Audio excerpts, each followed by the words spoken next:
Hola, yo soy Horacio Pérez y esto es Investigando la Investigación, un podcast donde investigamos cómo investigan los investigadores, tanto en la academia, industria, independientes.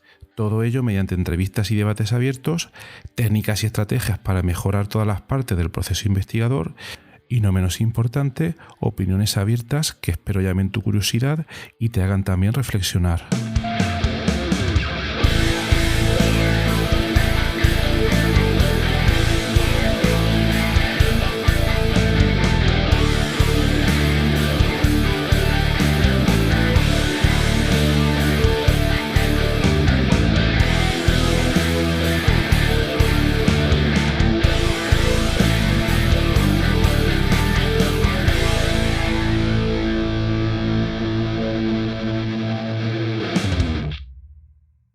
Hola, buenas. Hoy es 1 de junio de 2022 y hoy vamos a tener un capítulo muy interesante donde vamos a hablar de varios temas.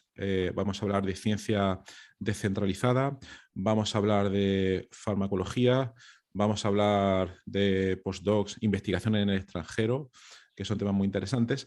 Pero antes de nada, como todos los días, hoy vamos a hablar de la efeméride científica investigadora. Y bueno, tal día como hoy, 1 de junio de 1796, nacía, a ver si lo pronuncio bien, Nicolas Léonard Sadi Carnot, en España en castellano conocido como Carnot. Fue un físico e ingeniero francés que sentó los principios de la termodinámica. Algunos que estéis en ingenierías quizás habéis estudiado, bueno, los consabidos ciclos de Carnot, etcétera. Algunos, todo esto le da un poco de dolor de cabeza, pero este señor fue un portento porque a una edad muy temprana pudo competir con grandes físicos de su época. Podemos nombrar Lord Kelvin, por ejemplo, y hizo unas contribuciones súper impresionantes. Lo malo es que murió a una edad bastante temprana, cerca de los 30 años. Bueno, pues vamos adelante. Entonces, en el episodio de hoy tenemos el placer de tener de invitado a Stefano Pinilla, que nos va a hablar de cosas muy interesantes. Hola, Stefano, buenas noches. Hola, Horacio, buenas noches. Bueno, pues muchísimas gracias por aceptar venir al podcast a contarnos todas las cosas que nos vas a comentar hoy. Y primero voy a hacer una muy breve introducción sobre Stefano. Stefano Pinilla Pérez es de un pequeño pueblo de la Comunidad de Madrid, concretamente de Fuentesals de Jarama. Y bueno, él estudió farmacia en la Universidad Complutense de Madrid y nada más graduarse se formó como investigador en la Universidad de Aarhus, Dinamarca. No sé si lo he pronunciado bien. Bastante bien, bastante bien. Yo lo Sí. pronuncié peor antes de venir. Ah. Y luego obtuvo un doctorado en biomedicina y farmacia en régimen de cotutela entre la Universidad Complutense de Madrid y dicha universidad en Dinamarca. Y actualmente es investigador postdoctoral en dicha universidad. Su campo de investigación es la farmacología y en particular trata los sistemas cardiovascular y renal en el contexto del envejecimiento. Luego hablaremos un poco de ese tema y comenta que es experimentalista al 100%. Muy bien, muy bien. Dice que le interesa mucho la investigación translacional y él intenta compaginar su investigación académica con pasos en la industria y comenta que con su supervisor están ahora mismo en proceso de fundar una startup relacionada con el desarrollo de fármacos. O sea, súper interesante, ¿eh? Estos temas aquí nos interesan mucho porque normalmente se suele asociar la investigación a las etapas únicamente académicas, pero aquí van a haber cosas interesantes. Bueno, y también nos comenta que hace un año empezó a interesarse por la ciencia abierta. Ahora comentaremos lo que es, y tema de envejecimiento, lo cual hizo toparse con VitaDAO. VitaDAO, la DAO viene de Decentralized Autonomous Organization, si no me equivoco, y una de las principales ideas que tiene, que bueno, nos comentará él, es transformar cómo se utiliza hoy el tema de la propiedad intelectual. Es un tema bastante fascinante, a mí me interesa muchísimo. Y bueno, en esta comunidad de invitado, él participa en el grupo de longevidad y también de comunicación científica, donde los martes, son 2 veces al mes, según entiendo, tienen un espacio en Twitter Spaces y se dedican a llevar un Journal Club sobre longevidad. Muy bien, una presentación impresionante. Muy bien, Estefano. Sí, sí, Nada, me has pues. presentado estupendamente, la verdad. No, no tengo mucho más que añadir. Está muy bien. Bueno, pues nos podías comentar, pues eso, ¿cómo fue lo primero? Empezaste en la Universidad Complutense de Madrid con farmacia. ¿Cómo fue tu primer cambio a esa universidad de Aarhus en Dinamarca? Pues todo empezó porque yo estaba como estudiante haciendo investigación en un departamento, más concretamente el departamento de fisiología, porque, bueno, yo desde que entré en la carrera supe que a lo que me quería dedicar era a la investigación y al desarrollo de fármacos en particular. Y bueno, empecé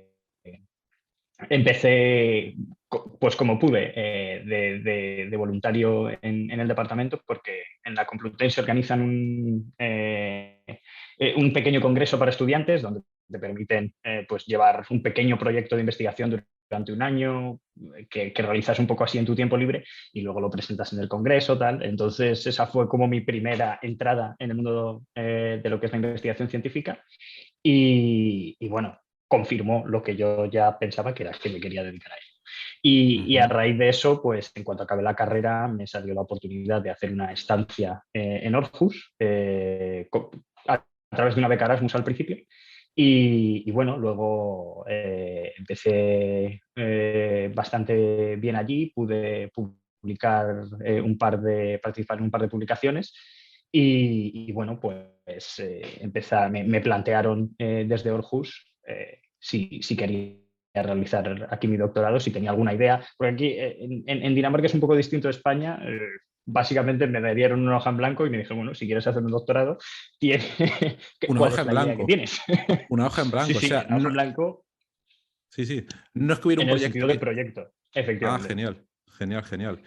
¿Y cómo te lo esperabas por lo que habías visto allí o era algo que totalmente no te esperabas?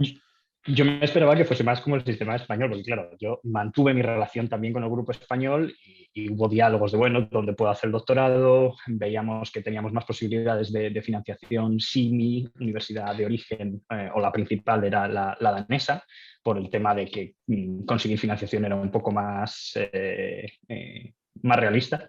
Y, y la verdad es que, claro, fue un vértigo muy grande, ¿no? Porque salir de la carrera que prácticamente pues, acabo de salir hace nada y que te den una hoja en blanco y te digan, bueno, pues planea un proyecto de investigación para los siguientes 3 4 años, pues obviamente fue mucho vértigo, pero como formación la verdad es que es muy interesante, porque claro, te obliga a estar al menos un mes o más solo leyendo, empapándote de la literatura y viendo que dónde puedes tú Ajá. como académico aportar y qué pregunta puedes responder o quieres responder, ¿no? Ajá. Pero Entonces, en este caso, la financiación para el doctorado estaba condicionada al proyecto que tú escogieras o cuando te dijeron en blanco era porque ya, digamos, veían potencial en ti y dijeron, venga, lo que tú quieras, aunque no sé si habrá un poco de límite o algunas líneas maestras en las cuales pueda actuar, no sé. en mi caso fue porque íbamos a aplicar a la universidad y uno de los requisitos que te piden, si no tienes financiación, si el grupo no tiene financiación, es que sea el estudiante de doctorado el que haya escrito Ah, ujú. el proyecto o que haya participado de una manera sustancial en el diseño de lo que es el proyecto. A veces los supervisores se meten un poco más. En mi caso, mi supervisor fue como, no, todo tuyo. Te lo vendes tú y obviamente me dio consejos, me comentó muchas cosas, pero él no quiso meterse mucho más. Luego, por supuesto, también hay casos en los que el grupo tiene financiación previa y se oferta una plaza de estudiante de doctorado. Pero en mi caso, la financiación fue a través de mi proyecto y valoran mucho que realmente haya una autoría por parte del estudiante. Oye, pues a mí me parece una experiencia brutal. Vamos, en España este tipo de cosas por desgracia no existen y el que te pongan ahí de buenas a primeras a plantear lo que va a ser tu línea de investigación, yo creo que incluso pueden haber muchos postdoc y en etapas más tardías que no llegan a ese tipo de situaciones. Pero bueno, genial. Supongo que te daría vértigo y que ahora ya lo tienes un poco más asimilado, ¿no? ¿O cómo va la cosa ahora? Sí, sí, ahora ya, ya después del vértigo inicial ya la cosa se vuelve, le pierdes un poco el miedo y ya se vuelve, sobre todo el miedo, bueno, a que el proyecto que has puesto sobre el papel, ¿no? Y la hipótesis que has puesto sobre el papel, pues no saque los frutos que tú esperas. Siempre saca algún fruto si estás abierto a mover y a investigar distintas cosas, siempre vas a conseguir generar algún tipo de conocimiento, aunque sea que, bueno, que tu hipótesis inicial no funcionaba y que has tenido que cambiarla o que moverte de marco teórico, pero es lo que Ajá, más miedo te da al principio, y una vez que te pasa un par claro, de claro, veces y empiezan a salirte otros proyectos y trabajas distintas cosas en claro. paralelo, ya es como, bueno, pues pierdes un poco ese miedo. Y la verdad es que el sistema danés es muy interesante por eso, porque eh, yo tenía muchas ganas de que me diesen ese tipo de confianza nada más salir de la carrera. Estaba muy Ujú. inseguro, pero siempre me da la sensación de que en España a veces nos hacemos de menos a nosotros mismos y hacemos de menos a los estudiantes, y a veces es necesario que te planteen un reto así para que el estudiante responda. Ujú. Yo he tenido la suerte de que he seguido conectado a mi departamento en España, he trabajado allí, he estado trabajando un poco de las dos maneras, y tenemos a veces una idea en España de que la gente que se va es la que vale, ¿no? Y la gente que se queda, pues son los pobres que se han tenido que quedar. Y es completamente falso. Yo que he estado trabajando en dos grupos a la vez, prácticamente en paralelo, en España y Dinamarca, me he dado cuenta de que para nada, de que la gente que trabaja en España, tanto a nivel de doctorado como etapas más avanzadas de la carrera, trabaja a un nivel muy, muy bueno, y en ciertos aspectos a un nivel más alto que en Dinamarca, porque, bueno, en Dinamarca, como Nivel tienen más. mucho más recursos, a veces Vale. no optimizan tanto ciertos procesos y se pueden permitir. En cambio, en España la gente piensa muy bien qué hacer, y eso tiene ciertas ventajas. Pero así, en cierta manera, como que a veces nos hacemos pequeños y pues eso, se le permite menos libertad al estudiante de doctorado, incluso a veces al postdoc, de la que yo creo que una persona en ese nivel de su carrera científica, aunque sea muy inicial, puede realmente manejar. Totalmente de acuerdo, totalmente. De hecho, hay un estudio, creo que fue el año pasado, que analizaba por país, digamos, la inversión propia de cada país en investigación y algunas métricas de resultados científicos, que básicamente eran papers, y España ganaba por goleada, no por inversión, sino por el ratio de resultados-inversión. O sea que muy, muy, muy relacionado con todo eso. Y entonces, vale, tú empezaste allí el doctorado, ¿nos puedes comentar un poco cuál era tu línea de investigación? Has comentado sobre longevidad, pero más o menos para un poco divulgativo para que la gente lo entienda, ¿cuál sería esa línea principal que iniciaste? Yo lo que hago principalmente es farmacología cardiovascular. Entonces intento buscar nuevos fármacos o estudiar mecanismos de acción de fármacos ya existentes que tienen su acción en corazón, arterias y venas, lo que es el sistema cardiovascular.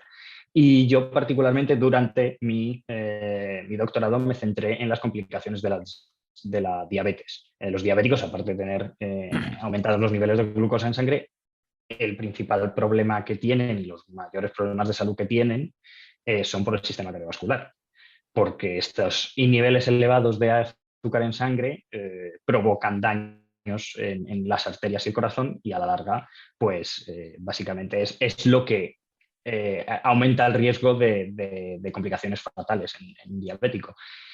Y particularmente yo me centré en una enzima que se llama transglutaminasa 2, que es una enzima profibrótica. Básicamente lo que hace es aumentar eh, eh, la cantidad de espacio que hay entre las células Ajá.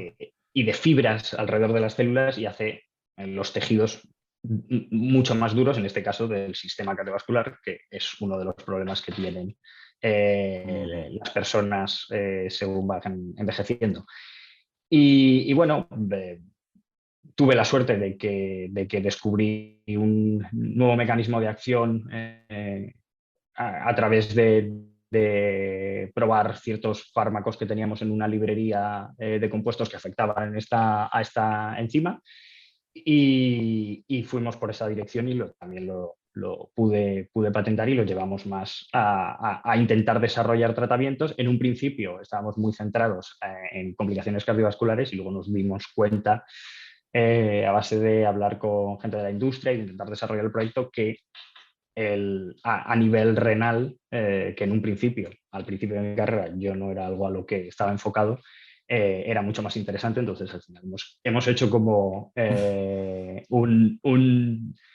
una unión de estos dos campos. Se metió un catedrático de nefrología, es decir, que estudia el riñón, en nuestro grupo de investigación, y como que hicimos una alianza con él y empezamos un proyecto combinado que bueno, de momento está siendo bastante exitoso y lo mantenemos en las dos líneas, tanto por un lado comercial como por la parte académica.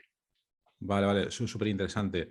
Entonces, comentas que tú desarrollaste ese mecanismo de acción y entiendo, porque supongo que, no sé si se conecta una cosa con la otra, has comentado que el organismo, conforme pasa el tiempo, conforme se hace uno mayor, ese mecanismo donde participa esa enzima que comentas, como que genera más fibras o genera más problemas, ¿no? ¿Puede ser?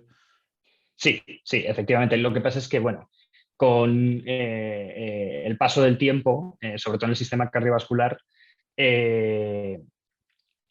mm, las fibras que están alrededor de las arterias básicamente empiezan a acumular daño de tal manera que no se pueden reciclar. Entonces se acaban acumulando y el cuerpo no tiene un mecanismo para básicamente reciclarlas, y lo que desemboca es en un endurecimiento de la vasculatura.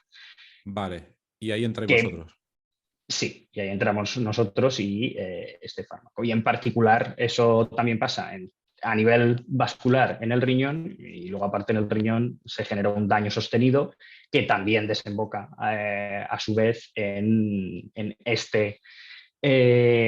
la sustitución del tejido sano del riñón que está haciendo la función de filtrado por estas fibras que son básicamente una cicatriz, pero que no es funcional. Entonces, según pasa el tiempo, al principio eso es útil porque ayuda a mantener la estructura de lo que es el riñón, Vale. y todavía hay alguna unidad funcional allí, algunas células funcionando que permiten la filtración, pero a la larga, básicamente lo que acabas teniendo en vez de un riñón es lo que es la estructura de la matriz de lo que es un riñón, pero hay muy poca función y es lo que genera problemas, ¿no? Vale. Entonces imagino que luego has comentado, descubriste algún compuesto o algunos compuestos.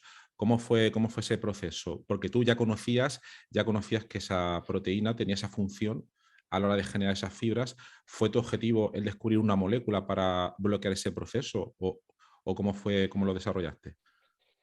Básicamente empezó bastante por casualidad, porque nosotros lo estábamos mirando en un principio más a nivel de ciencia básica, es decir, estábamos investigando la enzima en sí misma, y dentro de nuestra investigación pues teníamos ciertas herramientas farmacológicas. Bueno, pues tenemos este inhibidor que sabemos que actúa de esta manera, Vale. tenemos este inhibidor que sabemos que actúa de esta otra, y luego teníamos ahí unos cuantos inhibidores que sabíamos por pruebas in vitro, es decir, que en las pruebas in vitro solo tienes la enzima aislada y el inhibidor. Entonces puedes medir que, vale, el inhibidor está inhibiendo la enzima, pero solo ves que inhibe la actividad de la enzima. Claro. Teníamos poca más información. Y bueno, a raíz de utilizar estos inhibidores para ver cómo funcionaba esta enzima en el sistema cardiovascular, nos dimos cuenta que había una familia de inhibidores que estaban ahí en una librería. En un principio no tenían propiedad intelectual. Era bastante especial y no se había descrito nunca cómo funcionaban, y bueno, pues nos dimos cuenta de que la manera de la que afectaban a la enzima la hacía muy interesante, porque esta enzima básicamente tiene dos conformaciones, una conformación abierta, que es la profibrótica, y una conformación cerrada, que actúa, cuando está en la conformación cerrada, actúa como una GTPasa, bueno, que es una proteína señalizadora, que manda señales a través de la membrana celular. Y lo que nosotros vimos es que cuando estos fármacos lo que hacían era forzar la conformación cerrada. De esa manera inhibían las acciones profibróticas o negativas de la conformación abierta, que eso es lo que hacían casi todos los inhibidores en general, inhiben esa acción, pero aparte tenía una ventaja, que era que cuando esta enzima estaba en la conformación cerrada, ayudaba a la vasculatura a relajarse y por lo tanto hacía una función vasoprotectora, es decir, protegía a la vasculatura Vale, el daño mecánico que genera la hipertensión o la propia dureza arterial. Entonces atacábamos el problema, digamos, de dos maneras, ¿no? Por un claro. lado, directamente inhibiendo la fibrosis y, por el otro lado, ayudando a la vasculatura a relajarse y aumentar el flujo sanguíneo, que esto también ayuda a que haya menos fibrosis porque mantienes las células vivas durante más tiempo, que eso es otra de las cosas Vale, que pasa vale. con la fibrosis, que no Y llega a la entonces, sangre bien. y entonces has comentado, creo que has comentado muy brevemente, no sé si palabras textuales, unos fármacos que habían por ahí, los probabais y tenían esos resultados. ¿Cómo fue ese proceso? ¿Cómo lo hacéis? Bueno, básicamente nosotros en nuestro laboratorio tenemos distintas técnicas para investigar el sistema cardiovascular, tanto ex vivo, es decir, sacando el tejido de los animales de experimentación y viendo en el tejido aislado cómo funciona tanto en el corazón como en las arterias.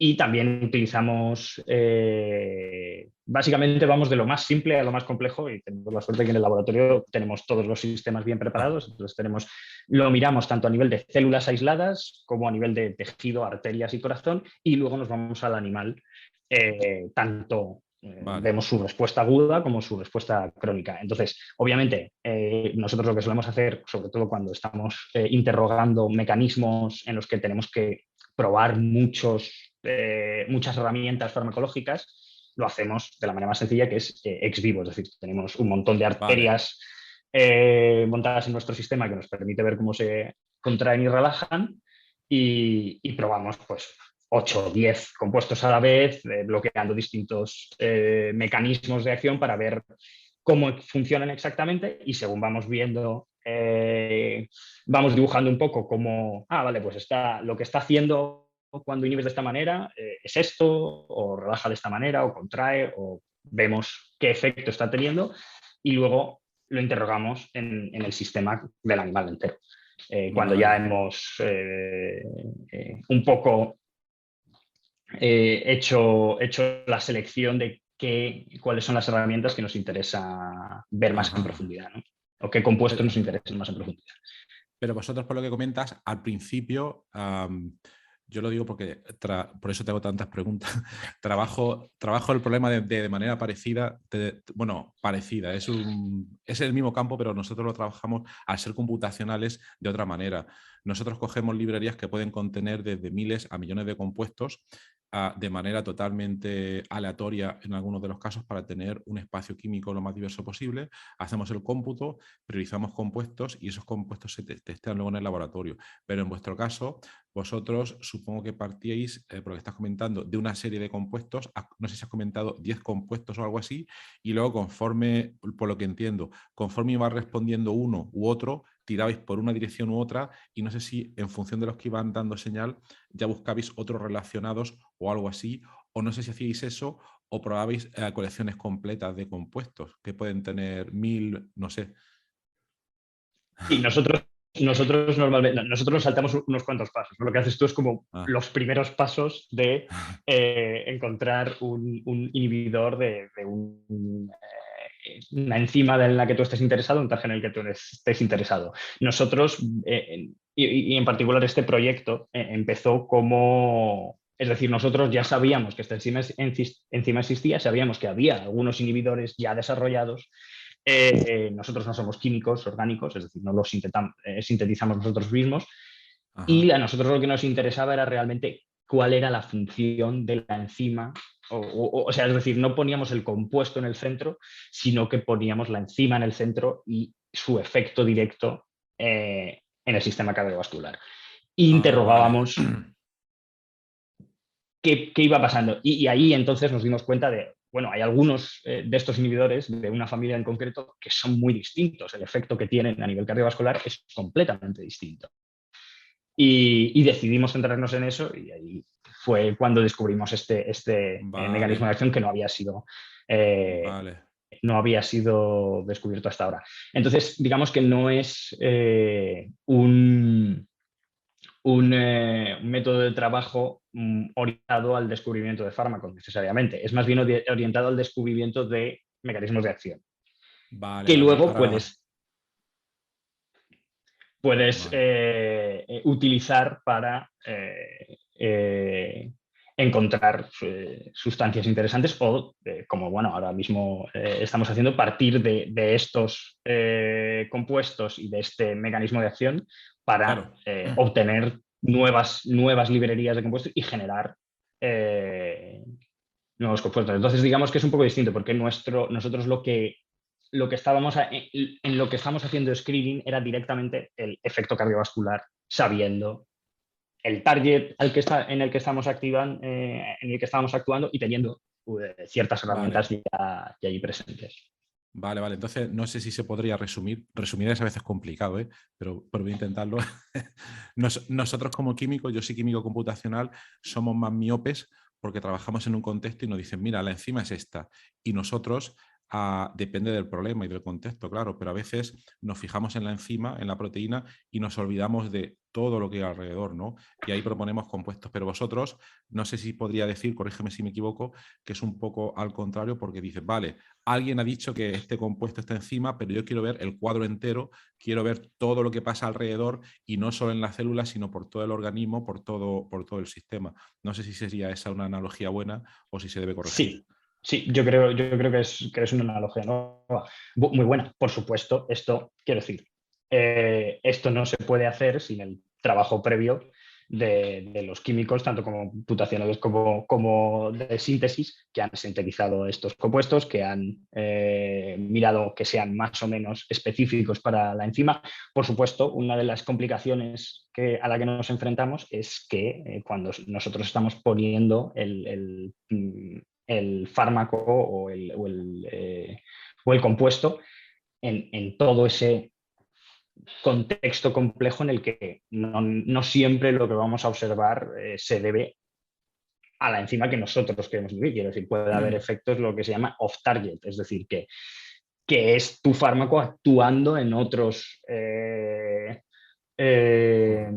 pathways o por otros caminos que no son los que nosotros conocemos, que es activando o sea, inhibiendo esta enzima, sino bueno, que puedes estar haciendo otra cosa y tú ves, esto es una caja negra, tú pones el fármaco y Claro, lo que ves es cómo actúa en el sistema cardiovascular, cómo le baja la tensión al ratón o le sube la tensión al ratón y pues cómo le afecta a su corazón, etcétera. Entonces ves todo el sistema. Por supuesto, tenemos métodos bien estandarizados para intentar eliminar o al menos controlar que los efectos que estamos viendo se den a la enzima de interés. claro, Como claro. por ejemplo, pues eliminarla genéticamente. Es decir, si la eliminas genéticamente y luego no ves esos efectos, quiere decir que los efectos que observas previamente eran por esa enzima. O bloquearla previamente con otros fármacos de otra familia completamente distinta, de tal manera que te asegures que no haya overlapping, ¿no? Que no coincidan en esos posibles efectos off-target. Y lo mismo, si ves una reducción de efectos o una eliminación de los efectos, quiere decir que están actuando sobre el mismo Vale, target. vale. Son como distintas Ok.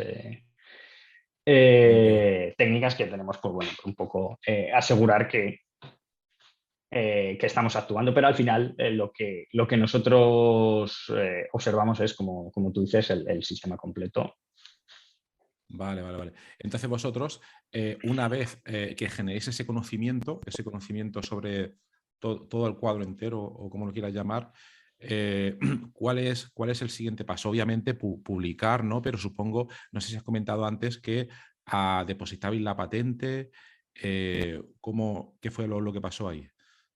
Sí, y esto es importante porque la mayor parte de científicos esto no lo tienen en cuenta y yo tuve la suerte de que mi supervisor, Ulf Simonsen, de la Universidad de Aarhus, tiene ya experiencia en ciencia translacional, ha fundado una compañía que está ahora mismo en el mercado sueco de desarrollo de fármacos, entonces ya sabía cómo funcionaba el tema y me dijo, bueno, antes de publicar vamos a mandar la patente con los resultados, eso te obliga a retrasar un poco la publicación para que Claro, esa patente... Hay un periodo de secretismo que dura, me parece que probablemente no lo vaya a decir bien, pero quiero recordar que son como 3 o 4 meses o de ahí a un año en el que no puedes publicar, no, creo que de hecho eran más como 3 o 4 meses en el que no puedes publicar nada y luego una vez que esa patente se hace pública, pasa ese periodo, ya puedes publicarlo y se considera que, bueno, obviamente has puesto, has pedido la patente antes de publicar. El problema es que muchas veces, y en nuestro grupo esto ha pasado, que aunque seas tú mismo el que ha escrito sobre el tema, no te permiten patentar si ya está publicado. A mi supervisor le pasó ya. simplemente, incluso en una cosa, el caso más gracioso que recuerdo fue que, bueno, intentó patentar un fármaco y le dijeron que no porque había un problema, que había una publicación previa de él mismo en una review que había puesto que este fármaco podría servir para, o este mecanismo de acción se podría utilizar Madre para mía. el tratamiento que él estaba intentando, por el que estaba intentando llevar la patente. Entonces se pisó a sí mismo Madre mía. por tener esa idea 5 o 6 años antes y publicarla, aunque incluso de una manera así tan. Entonces, bueno, eso hay que tenerlo en cuenta. Eh, Esto es el sistema en el que estamos, ¿no? Uno le puede parecer mejor o peor y bueno, y ahí Exacto, entra un poco la ciencia descentralizada y todo este tipo de movimientos que, bueno, oye, ¿esto tiene sentido o hay una manera mejor de exacto. hacerlo que esta? Hay una manera mejor de, de, de incentivar a los investigadores a llevar sus ideas por el camino comercial mejor que esto del secretismo, de guardar las cosas hasta que la patente esté completa y ya haces la publicación. Hay una mejor manera, pero bueno, es el mundo en el que estamos y a nosotros nos parecían unos resultados muy interesantes que merecen la pena que los persigamos a un nivel comercial y por lo tanto lo hicimos con las herramientas que teníamos en ese momento. Ajá, entonces vosotros depositáis la patente en ese caso, luego más tarde publicasteis cuando pasó ese tiempo que has comentado, etcétera. Y creo que has comentado antes que en algún momento fundís una compañía o estáis en proceso de fundar una compañía, una startup, una biotech. ¿Es en relación con esta patente o sí se puede preguntar, claro? Sí, sí, sí, sí. Sí, es en relación con esta patente. Probablemente se genere más propiedad intelectual en el trabajo que estamos haciendo ahora y que haremos en el siguiente año. Pero básicamente lo que hemos estado haciendo hasta ahora es trabajar a un nivel académico y en Dinamarca hay buenos sistemas para financiar lo que se llama proof of concept y digamos, la investigación cuando tiene potencial para ser la raíz de una compañía, pero todavía se está generando a nivel académico. Y, Vale. y, eso, y eso pasa tanto, hay programas a nivel estatal, de hecho, uno de los que nos han financiado, el Ministerio de, bueno, el Fondo para la Innovación del Gobierno danés, y por otro lado también hay fundaciones de compañías farmacéuticas, en este caso Novo Nordisk, que también tienen institutos que lo que se dedican es básicamente a eso, a financiar sin ningún tipo de compromiso a científicos que puedan tener ideas que puedan comercializarse. Por supuesto, con la idea de captar esas ideas, ¿no? Y en un futuro que esas compañías que funden, que digamos, una vez que entras en el entorno de estas compañías, tienen aceleradoras, tienen tal, y digamos que la idea es que si algo sale de ahí, Novo Nordisk en este caso, o la fundación con la que está relacionada, pueda tener al menos prioridad de acceder a Claro, esas ideas y a esa propiedad claro, intelectual, claro, ¿no? claro. Entonces, eso es un clima, tú que ahora puedes comparar a Madrid con la situación que está viviendo allí, la situación favorece completamente la transferencia tecnológica, imagino, porque por una parte tienes todo ese polo de compañías farmacéuticas. Esto me lo han contado, pero nunca he estado por allí. Creo que hay una zona que está entre el norte de Dinamarca y el sur de Suecia, que hay un gran polo de compañías farmacéuticas. No sé si es donde está Novo Nordisk, todas estas compañías. Entonces, por una parte tenéis las inversiones que hace el propio país, porque son fondos nacionales, el Fordering ese o como se llame, ¿no? Y luego las compañías farmacéuticas. Entonces, me da la impresión de que, bueno, por preguntarte, los fondos nacionales de prueba de concepto ¿cómo son de fáciles o difíciles de conseguir? Tú, como has comentado, estás obteniendo unos resultados para un compuesto, ves que la cosa puede prometer. Aquí en España, ahora mismo, las opciones más parecidas que habrían en cuanto a prueba de concepto, hay una convocatoria que está en su segunda edición, que de hecho cierra hoy, la prueba de concepto de la Agencia Estatal de Investigación, pero es un proceso muy doloroso y largo y no hay mucho dinero sí, no hay mucho dinero, hay que decirlo. Las cosas como son. Si me está oyendo la agencia estatal, hay que invertir más dinero, ¿vale? Las cosas como son. Y entonces, el tiempo de resolución, sabes que tarda 9 meses, 6 meses, todo el que tarda, y no mucho dinero. Numéricamente, ¿cómo se puede comparar eso con Dinamarca? ¿Es un proceso más rápido? ¿Es igual de lento? ¿Más dinero? ¿Menos dinero? ¿Más oportunidades? Es un proceso muchísimo más rápido. Es competitivo, es decir, no es fácil. Y Claro, ahora mismo no tengo el porcentaje de proyectos que se llevan la financiación, porque hay bastante competición, pero la ventaja es que te permite ser mucho más iterativo. ¿Por qué? Porque literalmente hay 2 convocatorias al año y te dan la respuesta en 3, 4 meses. Entonces, vaya. te dan respuesta y te dan feedback. Entonces, lo intentas una vez, que no ha salido y no ha salido, pero mira, te has quedado cerca porque había muchos proyectos, pero si, puedes mejorar esto, esto y esto, y tal, pues te presentas a la del mismo año, si quieres, incluso podrías. Vale. Entonces te permite mejorar o te permite darte cuenta de, oye, mira, este proyecto no hay por dónde cogerlo, es muy Claro. complicado, entonces el feedback que te dan es, esto no merece la pena. Entonces, digamos que te permite trabajar de una manera mucho más ágil y moverte, o bien eso, bueno, esto merece la pena, voy a seguir echándole trabajo para intentar mejorar la aplicación lo máximo que pueda. Pero no, cuando digo la aplicación me refiero sí, a lo que es el proyecto que vas a presentar, ¿no? Sí, sí, sí, sí, sí, Es totalmente. que me sale application en inglés ya. Nos sale a todos, Y sí, sí, sí. sí, sí. O eso, o ponerte a trabajar en otra cosa porque ves Claro, que ahí no hay posibilidad de conseguir financiación, porque en este tipo de programas, incluso a nivel estatal, consultan mucho con la industria y el panel de gente que te evalúa es gente que está relacionada con la industria. Entonces, claro, claro, claro. es una muy buena oportunidad para aprender también para los investigadores. Sobre todo Claro, porque claro. no lleva, o sea, lo que es el proceso de escribir el proyecto lleva tiempo, pero básicamente es eso, ese es el papel que tienes que hacer, escribir el proyecto, describir lo que has conseguido y cuál es tu plan. No tienes que mandar el currículum de cierta manera o de cierta otra.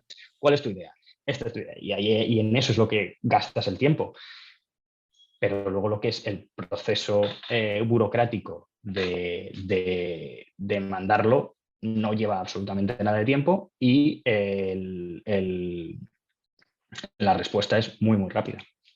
Eso es genial. Bueno, la audiencia, los que estéis terminando el doctorado y un día queréis echar un proyecto en España, creo que lo ha comentado Estefano así de pasada, por el tema del currículum y formato.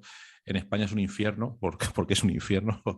Todo este tipo de procesos son muy puntillosos, te piden 100.000 papeleos. Yo creo que lo hacen para desmoralizar a la gente principalmente.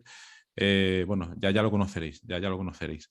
Pero bien, eso está muy bien, que todos esos procesos se aceleren y que encima tengáis, además, no solo en la financiación nacional, sino también pues todo este Novo Nordisk y todas estas empresas que apuestan por ello. A mí la verdad que la impresión que me está dando ahora mismo, eh, quizás sea una buena idea colaborar con países como Dinamarca y Suecia en este tipo de proyectos, ¿no? Porque siempre, siempre si te montas un consorcio de este tipo, teniendo a ellos que lo tienen un poco más fácil, parece, siempre puede ser un poco más beneficioso. Vale, entonces vosotros echéis la patente, participáis en una prueba de concepto, por lo que has comentado. Sí, Vale. básicamente este tipo de financiación lo que te ayuda y el objetivo es que tú desarrolles un poco la tecnología de tal manera que puedas ver su viabilidad comercial. Es decir, si al final del proyecto tú al final tú tienes que poner, una de las cosas que tienes que hacer cuando pides ese dinero es cuáles son tus objetivos y ver al final si llegas a ellos o no.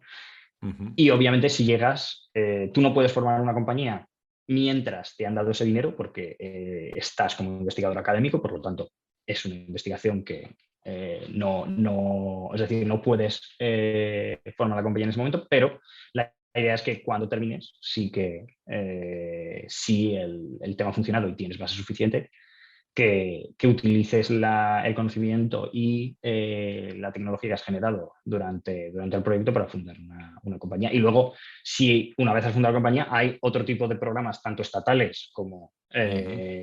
como a través de las fundaciones de estas farmacéuticas como Novo Nordisk, que puedes acceder. Entonces, hay un camino que es muy cómodo y muy claro para los científicos que normalmente no sabemos cómo manejarnos y necesitamos un poco de ayuda porque al final ya la investigación es suficientemente complicada como para Claro. saber cómo funciona el tema de buscar financiación Ujú. privada, montar una compañía, rondas de financiación, todo ese tipo de cosas.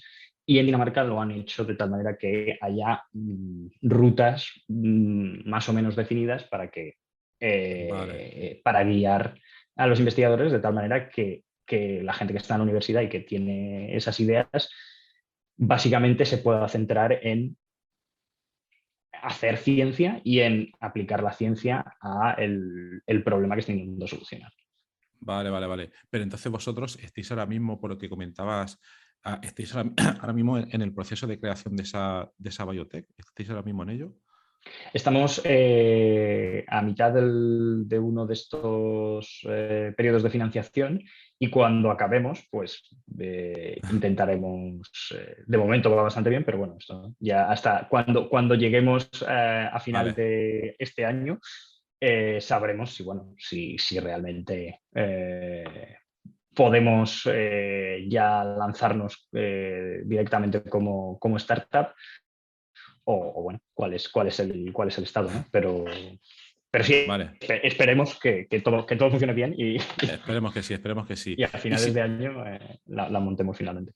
genial. Y si todo sale para adelante, tú sigues, imagino que te lo has planteado ya. Tú sigues en la academia, te pones al frente de la empresa, de la startup o no, no sé, imagino que te lo has planteado, ¿no? Me lo he planteado y en un principio yo quiero estar en contacto con el proyecto, no dirigiéndola como CEO, porque no es lo que a mí me interesa, yo soy investigador y me interesa la investigación, Ujú. pero por supuesto sí me gustaría estar enfrente de la ciencia que se realiza en la compañía y la parte científica, porque bueno, al final es un poco el proyecto, es un poco mi bebé, ¿no? O sea, Claro, claro, lo claro. desarrollé durante mi doctorado, tal, entonces es como, Ujú. bueno, yo soy el que más motivación tiene para un poco desarrollarlo a nivel científico. Por otro lado, me gusta mucho la academia y si puedo combinar ambas líneas, mucho mejor. Siempre es complicado, sobre todo en una startup, porque requiere mucho tiempo y mucha dedicación a, Claro. sobre todo al principio, desarrollar toda la ciencia, pero bueno, mi plan es mantener siempre al menos cierta actividad académica y no desvincularme del todo. Claro, claro. Yo creo que eso es importante, uno disfrutar, si eso es lo que disfrutas, lo que haces y lo que sientes y ves claro ahora mismo, pues yo creo que sería por lo más adecuado. Y luego, por otra parte, ¿tienes pensado ya un equipo que si todo sale bien ya pueda tirar para adelante? ¿Tienes pensado algún CEO, no sé, para mover todo eso? Sí, sí, claro. Sí, O sí, sea, sí se puede nosotros... preguntar. Sí, sí, sí. Una de las cosas que haces cuando recibes esta financiación y que un poco te ayudan a hacer es montar tu equipo, buscar, y nosotros tenemos la suerte que en la universidad la verdad es que la Tech Transfer Office, la TPO, tiene muy buenos profesionales que te intentan guiar muy bien y te dicen, bueno, pues si de verdad quieres ir por este camino, necesitas rodearte de esta gente, tienes que hablar con la industria, que hablar con gente que esté en el campo, tanto a nivel científico como a nivel industrial. Y, y durante el periodo que tienes este proyecto, que es académico, pero con vistas Claro. a comercializarlo, se te anima mucho, ¿no? A que hables con gente de la industria y nosotros ya tenemos varios consejeros, sí, creo que se dice consejeros en castellano, Sí, consultores sí, sí, sí, en sí. eh,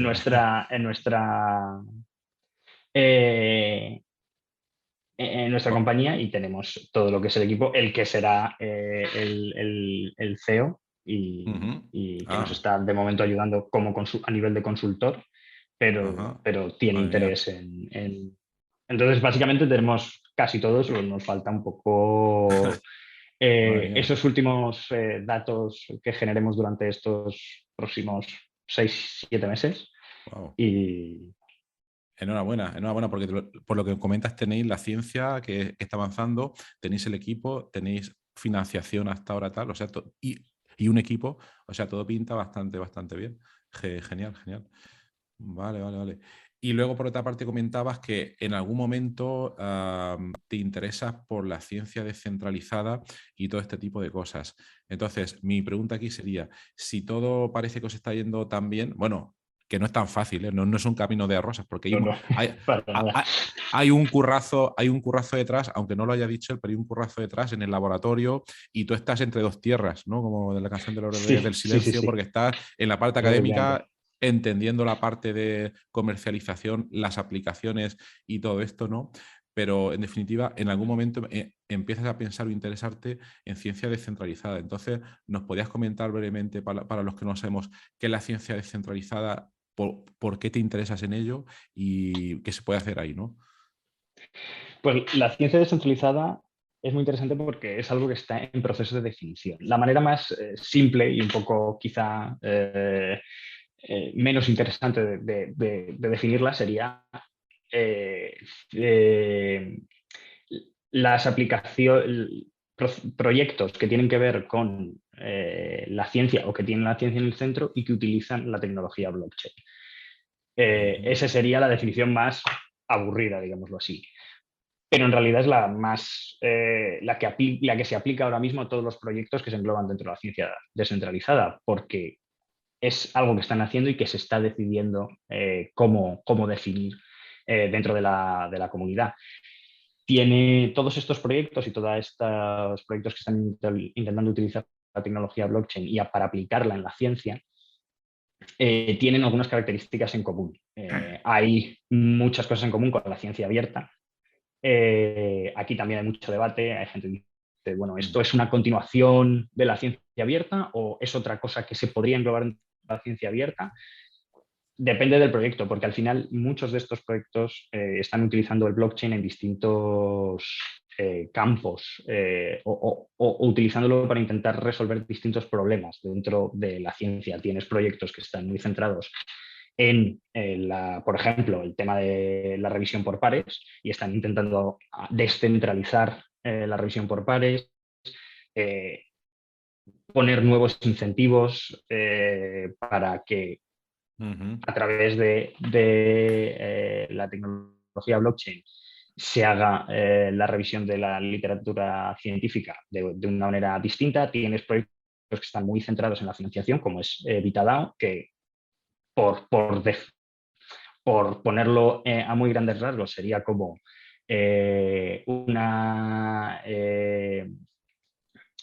un crowdfunding, básicamente, es decir, un grupo de personas que se han juntado a través de Internet y que quieren buscar proyectos relacionados, en este caso, con la longevidad. Hay otro tipo de agrupaciones y de comunidades financiando otro tipo de ciencia y que se centran mucho en la parte de financiación. Y luego también está el AppDAO, que yo creo que es un poco la única que ahora mismo está intentando hacer la parte más de ejecución, es decir, de juntar distintos proveedores de servicios científicos y agruparlos de una manera descentralizada. Es decir, que tú puedas acceder a todos esos servicios científicos de una manera más sencilla y eso, siendo capaz de, pues eso, básicamente de acceder a todo ese poder experimental sin necesidad de estar unido a una gran institución como puede ser una universidad o un instituto de investigación, sino que básicamente, pues eso, si tú tienes una idea desde tu ordenador, pues puedas contratar o colaborar con estos grupos de investigación o estas compañías que ofrecen servicios científicos para diseñar un experimento y llevarlo a cabo. Todo a través de la Web3 o de las tecnologías blockchain. Entonces, es un concepto muy, muy amplio que ya te digo que de momento está Sí, totalmente. decidiéndose cuál es el rumbo, ¿no? que esto va a tomar y cuáles son los pilares más filosóficos en los que se basa todo el movimiento. Y si uno quiere empezar, y dice, vale, me parece muy interesante lo que está comentando Estéfano, ¿por dónde empezaría uno? ¿No? Supongo, obviamente, bueno, luego pondré en la nota del programa los enlaces de las cosas que está comentando Estéfano para quien quiera consultar, ¿no? Pero, por ejemplo, si nos lo puedes comentar por de tus palabras, uno quiere, no sé, participar en VitaDAO. VitaDAO está relacionada con la longevidad, ¿no? Porque Vita es de... no sé si es de vitalidad, no sé, no estoy metiendo la Sí, pata. es de vita, del Ah, latín, ¿no? vale, vale. Vale, De vida, ¿no? En latín. de vida, ¿no? Vale. Y DAO, como bien decías tú antes, de Decentralized Autonomous Vale. Organization. Entonces, uno quiere participar ahí, uno tiene, supongamos, un grupo experimental, un grupo que ha descubierto un compuesto en un tema de longevidad y lo que necesitan más... Y creo que se pueden dar dos escenarios, ¿no?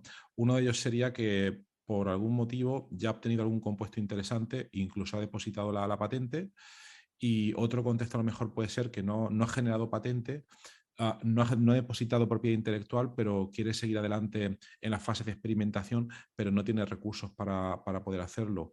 ¿Cuál de esas dos situaciones, o si las dos, ayudaría a VitaDAO y cómo lo haría? O sea, a nivel del investigador o del grupo de investigación que tiene este tipo de proyectos, lo que podría hacer sería mandar una solicitud a través de la página web de Vitada, que no es como mandar una beca, es un proceso que lo hemos hecho. Yo también participé en el diseño, entonces teníamos muy en mente que no queríamos Genial. este tipo de burocracias, este tipo de tal. Entonces es un sistema muy centrado oye, ¿cuál es tu idea? ¿Cómo la vas a hacer? ¿Qué es lo nuevo que traes? ¿Cuál es tu equipo? Ya, y básicamente es un formulario que puedes rellenar en menos de una hora, probablemente. Obviamente, el proyecto en sí mismo tienes que planearlo, pero eso en Claro, claro, principio, la gente que está trabajando en esto ya suele tener el proyecto más o menos claro. ideado, ¿no? Pero lo que es la aplicación es muy rápida. Vale. Y ambos casos serían susceptibles de recibir financiación de VitaDAO. Lo que en VitaDAO más central es el tema del potencial para generar propiedad intelectual. Obviamente, si ya está generado y se quiere hacer algo con ella, pues ese potencial está ya más que realizado y ya se ve un poco más a largo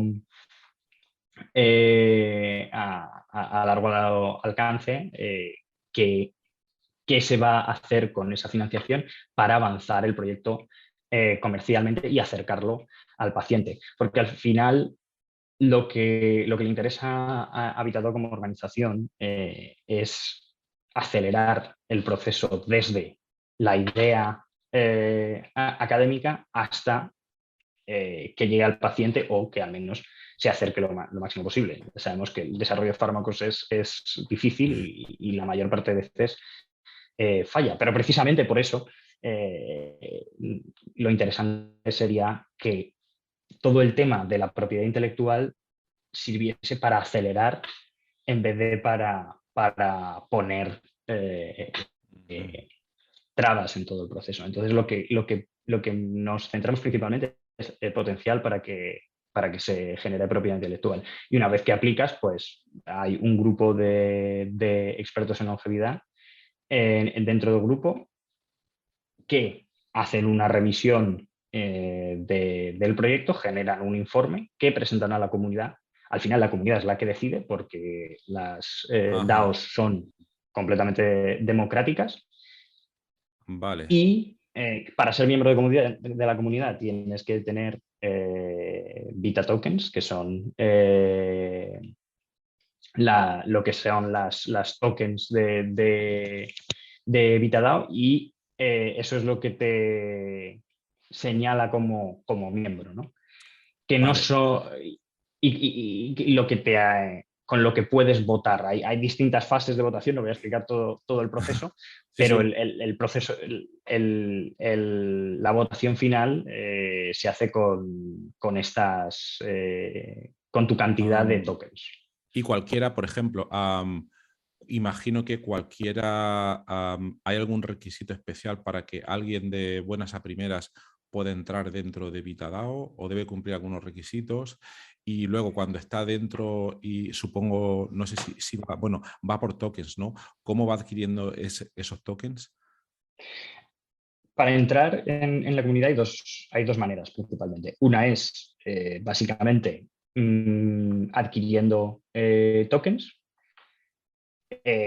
que básicamente es pues, de comprarlas con otras criptomonedas. Nosotros cuando lo explicamos nos gusta explicarlo como el hecho de el tener token lo que te permite es participar en la gobernanza de la DAO, es decir, en la toma de decisiones dentro de la comunidad.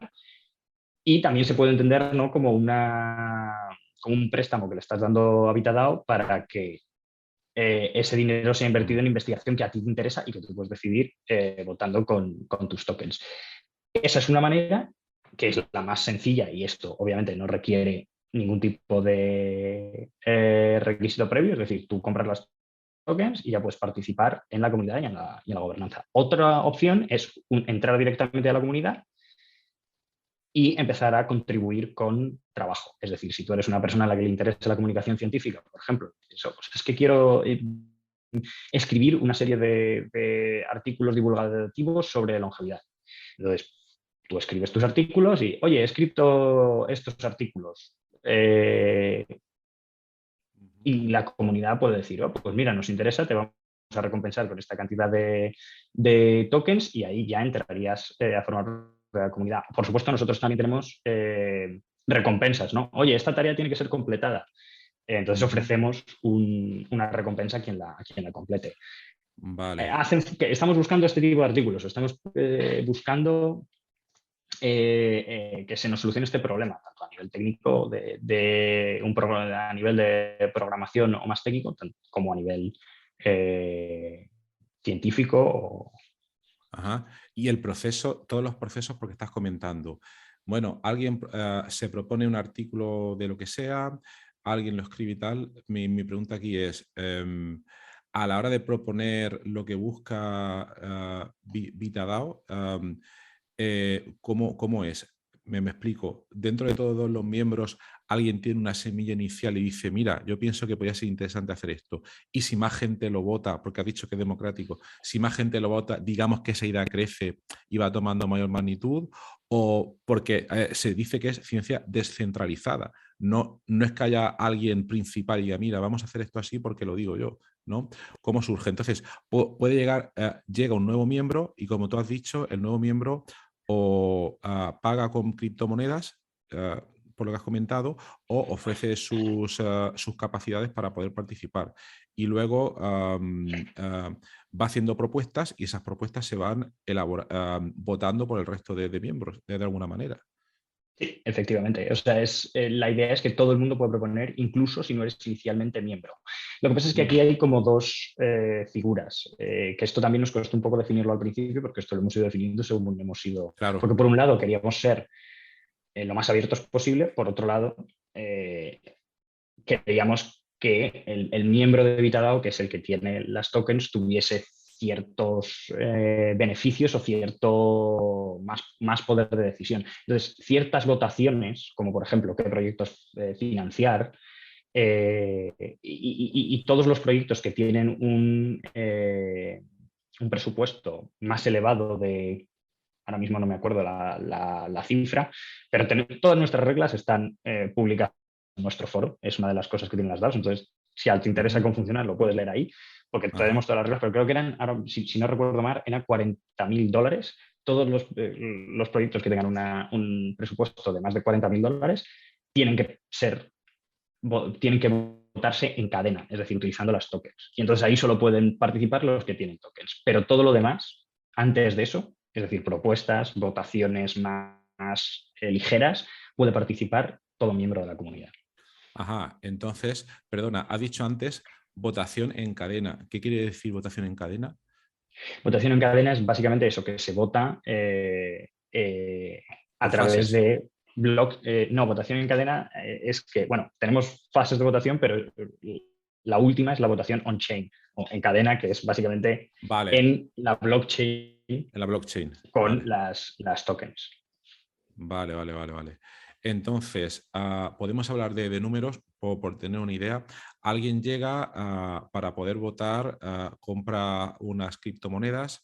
Se puede hablar, hay un número típico traducido a euros para que se pueda uno imaginar, o esto depende de la voluntad, no sé. Es básicamente el mínimo de Vita tokens que tú puedes tener, es cualquier número más de cero. Con eso ya puedes Vale, votar. O sea, vale. no hay un mínimo que tienes que adquirir al menos tal. Tú puedes votar, obviamente, cuanto más contribuyas, tanto o por trabajo o por compra inicial, más poder de votación tienes. Y esto es una de las cosas que ha tenido mucho y que se debate mucho en general, porque casi todas las DAOs, las Decentralized Autonomous Organization, funcionan así, que bueno, esto es una limitación porque estamos en una organización que es más democrática que una compañía normal, pero al final, obviamente, es una plutocracia en cierto sentido de quien más dinero ha puesto o quien más trabajo ha puesto tiene más poder de decisión. Claro. Creo que todo el mundo que está en este tipo de organizaciones es consciente de esto, que no es una solución perfecta en la que hay una igualdad absoluta, pero bueno, digamos que pretende ser una mejora incremental, ¿no? Comparado con una compañía en la que, bueno, pues tú haces lo que te mandan y tienes menos capacidad de decisión, es más abierto, todo es transparente, es decir, alguien incluso de fuera de la compañía puede entrar y puede ver, oye, cómo se organiza esto, qué decisiones están tomando, es decir, obviamente hay ciertas cosas que por tema de propiedad intelectual tenemos que firmar non-disclosure agreements si no se publican o se procesan antes de enseñarlas a la comunidad porque hay Claro, ciertas cosas que son inevitables, que tal, pero claro. el objetivo es que todo sea lo más transparente posible. Vale, vale, vale. Y y por, accesible para gente que esté interesada. claro, y por saber, por la audiencia y por entender un poco más los números y por compararlos con los procesos estándar, primero, alguien llega y dice, vale, alguien está trabajando en alguna molécula nueva en el entorno de longevidad, presenta su proyecto. Primero, vamos a suponer España, ¿no? Vamos a suponer que deben de pasar 9 meses desde que escribe, desde que sufre con currículums, historias, hasta que llega la primera evaluación, que luego pueden haber más, ¿no? Pero aquí, ¿cuál sería primero el tiempo promedio desde que envía ese formulario que tú has comentado antes hasta que supongo que después hay una votación de la comunidad o varias votaciones y se llega a un consenso o algún tipo de decisión? ¿Cuánto suele tardar ese proceso? Esto depende mucho, porque una de las cosas que hace Vitadao, además de simplemente evaluar y decir, bueno, pues tenemos el dinero, es hacer un proceso de incubación. Es decir, Ajá. desde que tú envías tu idea hasta que nosotros los llamamos pastores, en inglés shepherds, ¿no? Que es como la persona dentro de la organización que se va a encargar de dirigir y de ayudar al investigador que ha aplicado o al investigador que ha mandado su idea a guiarle durante el proceso y ayudarle a responder a la comunidad. Va a ser como el avatar de la comunidad ante el proyecto. Y Vale. ahí recibes una respuesta en poco tiempo, en 1 o 2 semanas. Una o dos semanas. Y Es sí, brutal. Wow. sí, pero bueno, esto no quiere decir que Ya, ya, ya, no claro, recibes una claro. respuesta en el sentido de, bueno, te damos el dinero, no te damos el dinero, sino Por supuesto, pero tienes un feedback ya, tienes un feedback en 2 semanas. efectivamente. Y empieza, luego es un proceso muy iterativo porque la comunidad, es decir, no es un sí o no, la comunidad tiene una serie de preguntas, el investigador se le da la oportunidad de responder y de nuevo es un proceso de incubación de, oye, joder, nos interesa mucho este proyecto, nos parece súper interesante, pero hay gente experta en muchos campos y también en tema comercial. Entonces, pues imagínate, oye, nos encanta tu proyecto, pero a nivel comercial tienes que cambiar esto. O sería mucho más interesante si le dieses esta dirección en vez de la que has puesto inicialmente. Ajá. Entonces el investigador dice, bueno, pues mira, me interesa, vamos a cambiar. Y un poco se Entonces, moldea la aplicación según ajá. según el feedback de la comunidad y se ayuda al investigador a que su proyecto sea más interesante para la comunidad. Es decir, casi es una eh, eh, solicitud combinada con la comunidad, es decir, se hace Vale. junto con la comunidad. Vale, vale, vale. Y una duda, por lo que estabas comentando que quizás alguien de la comunidad o varias personas de la comunidad dicen, vale, te recomiendo que tengas en cuenta esto o lo otro para que tenga mayor alcance comercial, etcétera. Pero esto implica que todos los proyectos presentados en VitaDAO u otras DAO deben tener necesariamente un enfoque comercial o pueden haber proyectos puramente de investigación para las primeras fases. ¿O esto va a depender desde la Eh, gente que está participando en la votación? Va a depender mucho de la gente. En Vitadao intentamos que sea con un enfoque comercial, porque Vale. nos movemos dentro de este ecosistema de los IP NFTs, que es básicamente convertir la propiedad intelectual en un NFT y que luego, para que eso sea, pues eso, más líquido, sea más fácil comprarlo, venderlo, se pueda dividir y que pueda permitir que más de un grupo o de una persona sea el dueño y que se pueda hacer una básicamente propiedad grupal en torno a una sola patente, ¿no? Que es bastante interesante. Entonces, básicamente nos vamos más en esa dirección, aunque al final todo depende de la Vale. comunidad. Es decir, si el proyecto que se presenta resulta extremadamente interesante a la comunidad y dicen, mira, aunque no tenga potencial para moverlo en una dirección comercial, nos gusta tanto, tiene tantísimo valor que Vale, vale, vale. queremos financiarlo. Normalmente lo que se intenta hacer es buscar una idea de que eso cuadre en lo que queremos hacer.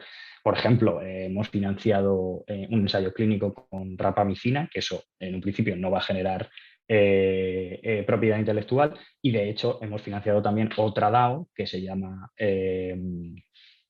Crowdfunded Cures, que precisamente lo que está investigando son maneras de obtener financiación para ensayos clínicos en fármacos que no pueden ser sujetos a la propiedad intelectual, porque imagínate, son muy antiguos, es decir, como la rapamicina. La rapamicina se utiliza Claro, desde hace mucho tiempo para otro uso claro. y se ha descubierto que puede ser muy útil para incrementar la salud en avanzada edad, actuando sobre procesos muy Claro, claro. básicos de la longevidad, entonces, y del envejecimiento. Entonces, hemos financiado este ensayo clínico y a esta otra organización para probar este nuevo modelo. Entonces, tenemos Vale, distintas herramientas, además de las de los IP NFTs, que es, digamos, nuestra principal herramienta o nuestro principal interés. Pero vale, vale. Y estos IP NFTs, para la gente que no los conozca, ¿cómo funcionaría? Es decir, alguien ya ha hecho algunas etapas previas de descubrimiento de algún compuesto, ha depositado la patente, a partir de ahí actúa este IP NFT y ¿cómo sería? ¿Sería como una especie de crowdfunding donde todo el mundo invierte? No, no sé, pues si nos puedes explicar un poco. básicamente sería, si se genera este NFT que está asociado a la propiedad intelectual y que da derechos de, frente a esta propiedad intelectual, y lo que te permite es luego básicamente dividirlo en distintas tokens para que más de una persona pueda participar en tanto en los beneficios que genere esa propiedad intelectual como en las decisiones de cómo gobernarla. Y esto, digamos, no está dentro de Vitadao, es decir, Vitadao lo que ayuda es Ah, a no. financiar el proyecto y a generar el IP NFT. Pero Mm, luego las personas individuales, inversores individuales, ese IP NFT no lo tienen los miembros de Vitadao, sino que lo tiene Vitadao como organización. Y los miembros solo tenemos derecho a decidir cómo se va a utilizar o a quién se va a vender o si se va a vender o no se va a vender, pero no tenemos propiedad. Tenemos el IP NFT y luego, oye, hemos decidido que queremos dividirlo y venderlo a distintos inversores. Y esos inversores que compren esas tokens, ellos sí van a tener derecho individual a recibir eh, eh, el, los beneficios. Es decir, nosotros en principio, yo como individuo no recibo compensación económica o no tengo derecho a recibir los beneficios que se generen de la venta del IPNFT. Esos beneficios van de vuelta a Vitadao como organización que va a utilizar para financiar más ciencia. Es decir, pretendemos que sea vale. algo circular, más que... Y quien va a tener los derechos a los beneficios van a ser esos inversores individuales, que puede ser también un miembro de Vitadao, pero a nivel individual, que decidan comprar parte de ese IPNFT. Vale, vale. O sea, para que lo entienda, hay una transferencia, no sé si se puede decir así, hay una transferencia de propiedad intelectual mediante NFT del grupo investigador que se mete ahí hacia la organización y luego lo que pase después es algo que se somete a votación mediante todo el mundo, pero en ningún caso es una recompensa económica directa a cada uno de esos miembros, sino que va a depender un poco de lo que se decida. Porque luego, ¿qué pasa? Se puede, no sé si la palabra correcta aquí no estamos hablando de licencia de la patente, sí o no. Entiendo que no, Sí, porque sí, estamos hablando de licencia de la patente, vale, sí, claro, vale, el IPNFT y vale, sus divisiones darían acceso a licencia. vale. Y entonces puede pasar potencialmente que luego de, no sé, una farma grande, de estas que tenéis ahí en Dinamarca y al lado en Suecia, y dice, ostras, qué interesante, y que venga para acá y diga, mira, yo lo quiero comprar todo, ¿no? ¿Podría pasar eso? Eh, Eh, en un principio, teóricamente podría pasar, por supuesto, hemos puesto mecanismos para que eso no sea posible. Ahora mismo, a nivel de votación interna,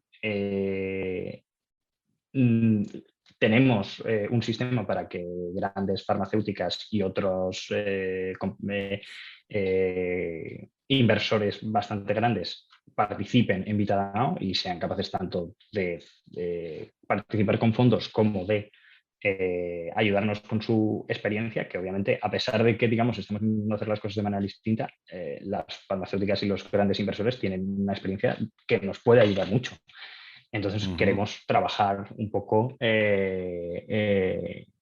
al menos recibir un poco de su feedback, pero tenemos un límite en el número de tokens de VitaDAO que pueden adquirir. En cuanto al NFT en sí mismo, pues lo mismo, depende de la comunidad. Oye, que nos están Vale, intentando vale, vale. comprar todo esto, Novo Nordisk o Bayern o tal. Oye, pues no, solo les vamos a dar venga, les dejamos que participen, pero les vamos a capar Ah, el número de tokens del IPNFT, es decir, de subdivisiones del IPNFT que pueden comprar, se les vamos a capar esta parte. vale, vale. O sea que eso depende del tipo de organización y que vosotros en concreto, como VitaDAO, lo tenéis en vuestros estatutos o como se llame, porque ya lo habéis votado así anteriormente.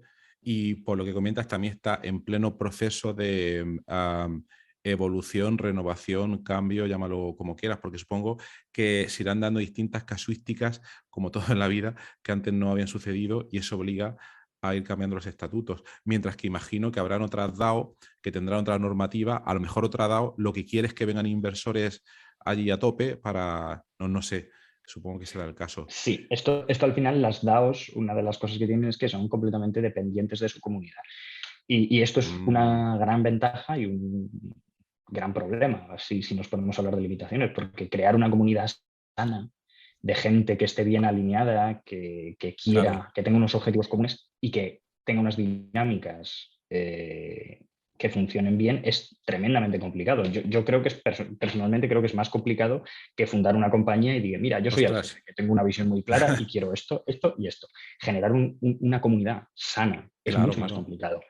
Es muy poderoso para ciertas cosas y puede funcionar mucho más y ser mucho más fértil que cuando la cosa está dirigida por una sola persona, pero tiene, claro, sus limitaciones y hay Claro, ciertas comunidades bueno, dependiendo de las dinámicas internas y de la misión que los miembros decidan que esa comunidad tiene, puede votar otras cosas. vale, vale, Y vale. a lo Y no sé mejor si... deciden, pues lo que tú dices, ¿no? Bueno, pues si quiere venir y comprarlo todo, por nosotros estupendo, pero invitada a Mm, nosotros ya más o menos existe bastante consenso que claro, claro, claro. obviamente queremos trabajar junto con estos grandes inversores y venture capital y grandes farmacéuticas, pero queremos que esto sea lo más accesible Ujú, posible y que sea básicamente algo distinto a lo que ya se claro. está haciendo. No queremos ocupar un nicho en el que estas grandes empresas y estos inversores normalmente no se quieren meter. Vale, vale, vale. Una pregunta que me ha quedado antes en el tintero. Cuando estabas explicando, el grupo de investigación al principio envía ese formulario con su proyecto, etcétera, etcétera. Se hace aquí también, por ejemplo, cuando una startup va a buscar financiación, hace un pitch y cuenta en directo su proyecto delante de toda la gente, los inversores y tal. ¿Aquí existe algo parecido o es todo un proceso escrito? ¿O hay algún live process en el que la gente expone sus... A nosotros no, esto depende un poco normalmente si hacemos los pitches. A la comunidad le gusta en Ah, general oír de los investigadores la idea y sí, y yo creo que en todos los proyectos que hemos hecho ha habido una presentación a la comunidad y un pitch en directo. en directo, sí. Ostras, ostras. Sí, sí, Qué sí. interesante. Sí, y la verdad es que ha funcionado muy bien casi siempre, porque al final es una comunidad de gente muy apasionada por la ciencia, muchos de ellos científicos en sí mismos, entonces digamos que es y que se genera un ambiente en el que el feedback, o sea, no se espera que los científicos que nos están presentando tengan unos conocimientos de negocio enormes y en el Claro. que la idea es precisamente que la comunidad les dé un feedback tanto científico, que normalmente los científicos de ciencia saben y hay poca cosa que decir sobre la parte teórica, ¿no? Y es más, oye, Ujú. súper interesante, pero joder, si esto lo cambiáis o si miráis esto y al final simplemente el hecho del pitch, además de generar interés en la comunidad, ¿no? Te ayuda mm, a tener una idea más clara de por dónde sería interesante mover el proyecto. Súper interesante. La verdad que tengo 100.000 preguntas más que hacer, pero ya se está haciendo un poco tarde. Entonces, a ver, yo tropecé con todo esto, ahora, no sé, 3 o 4 meses. La primera vez que leí lo de IP NFT me voló la cabeza, no me lo había planteado nunca y empecé a indagar por aquí y por allá. Entonces, enseguida creo que llegué a Vitadao, me metí en el servidor de Discord, en la comunidad de Discord, ahí, que creo que fue ahí donde contacté contigo, lancé algunas preguntas y dije, ostras, a ver si hay alguien de España por aquí, ¿no? Y entonces pues me respondiste tú y tal, muy amable.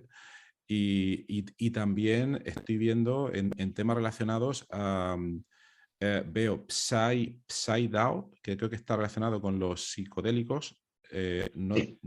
no tengo muy claro. Luego, LabDAO, que la has comentado también.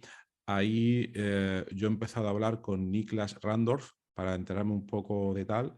Y bueno, ahora mi problema es de ancho de banda porque hay que invertir tiempo en intentar entender estas cosas. Y Es, estoy súper verde. es un ecosistema que está creciendo muchísimo, muchísimo. Y cada vez hay más cosas. Es por un lado, esa creatividad y que se junte gente con tantas ideas es muy productivo. Por otro lado, es complicado lo que tú dices, ¿no? El centrarse. Bueno, hay tantas cosas pasando que a veces hay que Sí, sí. entender muy bien en qué quieres participar y en qué tiene sentido, ¿no? Que participe. Estando dentro del proyecto y dentro de Vitadao, que conozco Niklas, empecé a hacer el Longevity Journal Club, el Journal Club que hacemos de longevidad con él. Y luego él se lanzó con esta idea, salió de Vitadao y fundó LabDAO, es decir, Ostras, LabDAO qué es bueno. una rama de Vitadao y al final decidimos Wow. que es una DAO hermana en el sentido de que Niklas era parte de DAO y dijo, joder, tengo esta idea, me encanta, estoy muy apasionado, creo que se puede hacer algo así. Y dijimos, bueno, pues hubo algo de financiación por parte de Molecule, que es eh, uno de los proveedores de servicio de Vitadao que empezó Vitadao, que es Ujú. la empresa que tiene el marketplace, es decir, el mercado de los IP NFTs. Ajá, vale. Ahí es donde me pierdo, Y sí.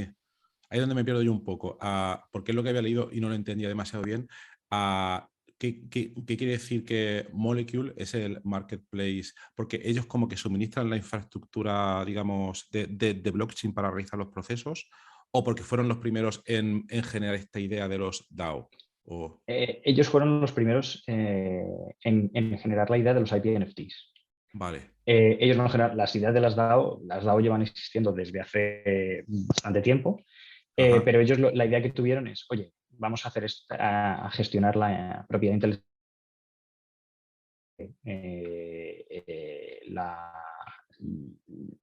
la biotech, es decir, la biotecnología, perdona, que me sale Ujú. Sí, directamente el sí. inglés, en el concepto de en el campo de la biotecnología.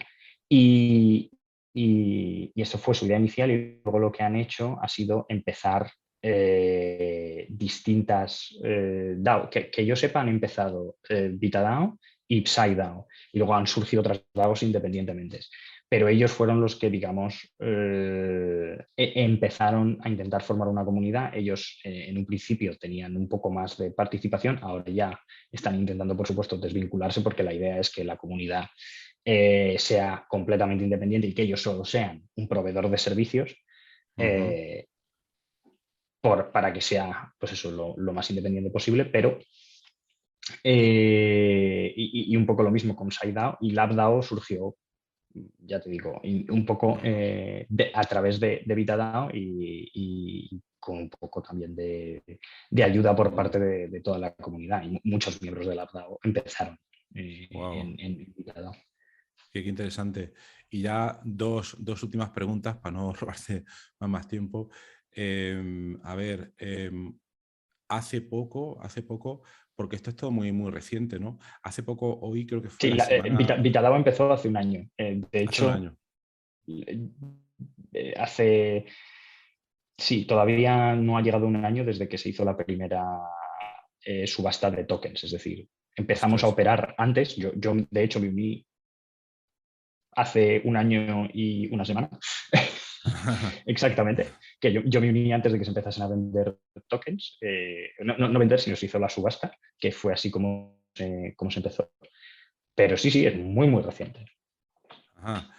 Porque vi la semana pasada hubo un evento que en Twitter, bueno, en Twitter también las noticias que te llegan dependen, el algoritmo de Twitter es un poco raro, pero bueno, a mí me llega mucha información, como últimamente estoy leyendo cosas de la ciencia descentralizada, vi este evento de Centralized Science, creo que fue en Berlín, hará una semana y tal. No sé si estuviste tú allí o si lo has seguido, no sé. Y Yo tristemente no pude estar porque justo salí de una gripe malísima que cogí una semana ostras. antes de Berlín. No fue COVID, por suerte, pero fue una gripe muy mala y me tuve que poner al día en mi trabajo con el laboratorio, Claro, claro, con un claro. montón de trabajo y fue como, tristemente no pude asistir. Ujú, Pero ujú. sí lo he seguido y conozco a casi todo el mundo que participó, por lo tanto he estado bien, lo he seguido bastante de cerca.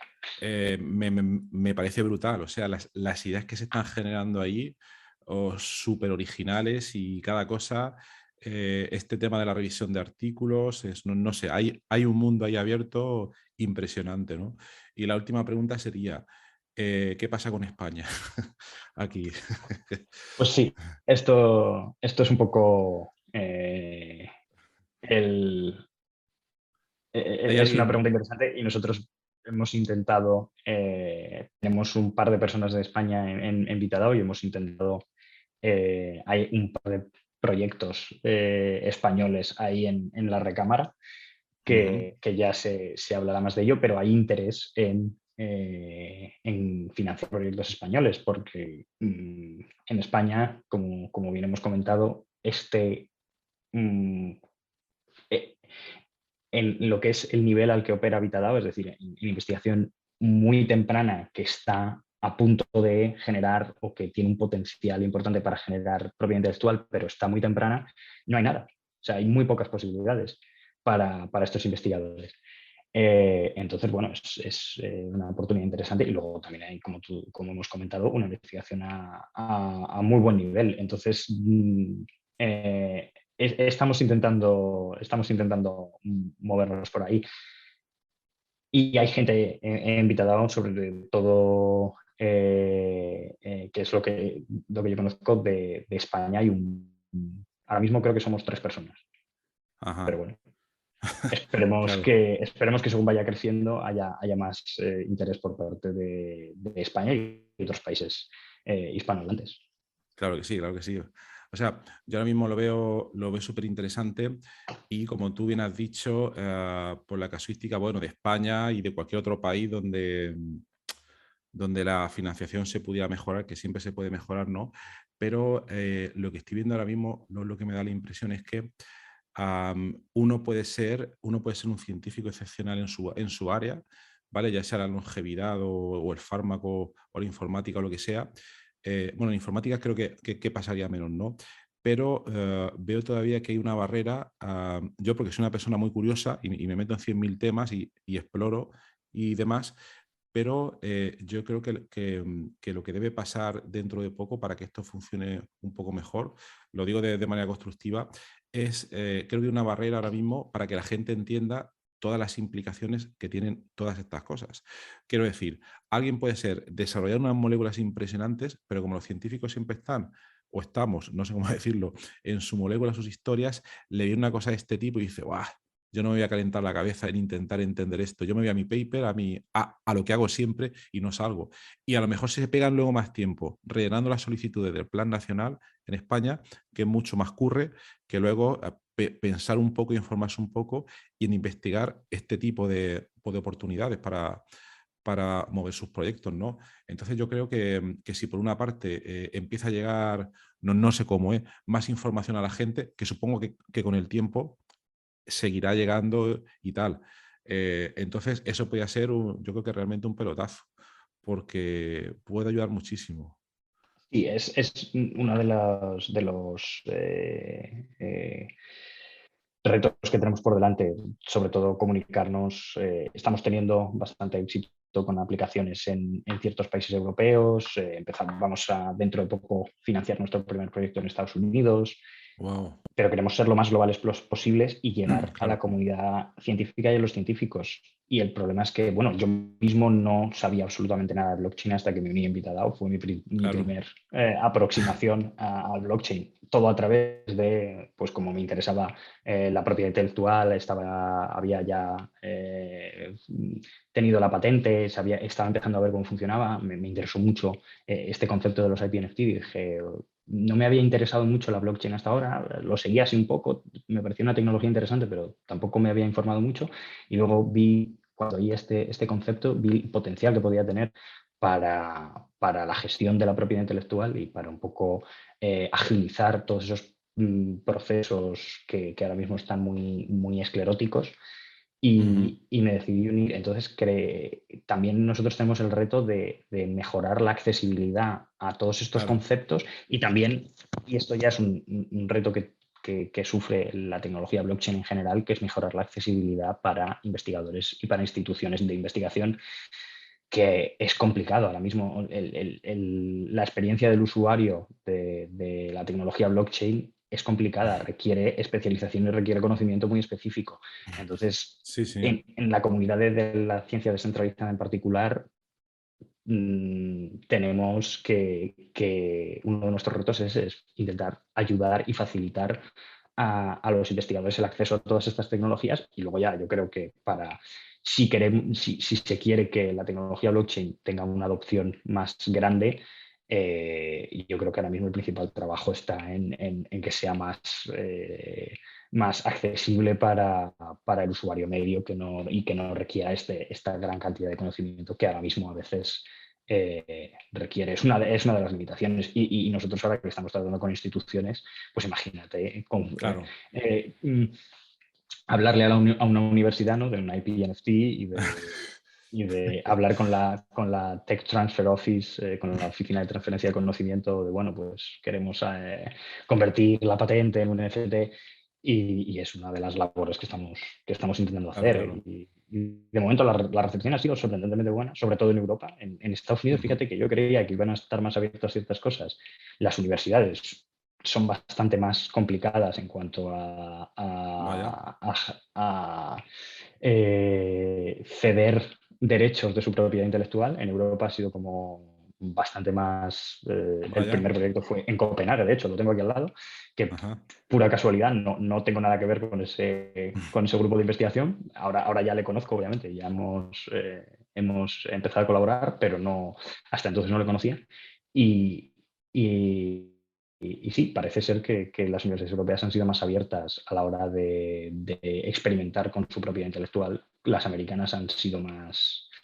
Supongo que tienen una tradición más de ser capaz de extraer beneficios de su propiedad Claro, intelectual y por lo tanto están un poco más reticentes a hacer experimentos con ellos. Bueno, no, a nosotros claro, claro, claro. nuestro sistema nos funciona mejor, nos está Ujú. funcionando bien y están un poco más reticentes, ¿no? En cambio, en Europa, que no hay tanta tradición de startups saliendo de universidades, están más abiertas a experimentar. Claro, claro. Pero yo lo que veo, por lo que has comentado tú, yo puedo entender que un científico, un investigador, bueno, se tenga que poner las pilas, porque aquí estamos hablando una barrera técnica, hay que entender un poco de blockchain, ¿vale? Y una barrera tipo startups, transferencia, que muchos investigadores pues no tienen, son muchas patas. Pero no me sale, una oficina de transferencia tecnológica de una universidad, ahora mismo se tienen que poner las pilas, porque esto a mí me da la impresión de que es por lo que viene y no tienen excusa. Un investigador se puede excusar en el paper, pero una TTO no se puede excusar y se tiene que poner las pilas, y también los abogados de patentes y toda esta gente, porque yo creo que esto ha venido ya para quedarse, ¿no? Entonces... Es un poco la idea, que tiene que haber cierta disrupción en ese campo. Y, hombre, la idea es que, obviamente, los científicos, como tú dices, tienen que participar activamente, pero al menos yo, esto es personal, luego dentro de Vitadao puede haber distintas ideas, en mi opinión, el científico tiene que hacer ciencia y concentrarse en hacer ciencia. Y el sistema que hay alrededor tiene que estar preparado para que él se pueda centrar en generar conocimiento científico.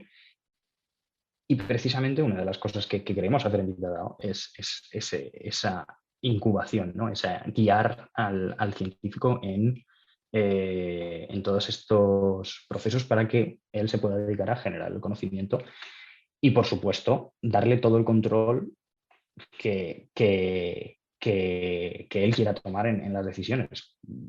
Porque la idea es que cuando se genere este IBNFT, el científico tenga también parte de poder de decisión en qué se hace con su idea, o no, si no quiere, y si prefiere, claro. Oye, pues yo lo vendo y me quedo con esto y yo sigo haciendo mi ciencia y vosotros hacer lo que queráis con eso, pero que al menos tenga lo que es la propiedad y la capacidad de decisión frente a sus propias ideas. Entonces, lo único que como científico se espera dentro de este tipo de comunidades son las ganas de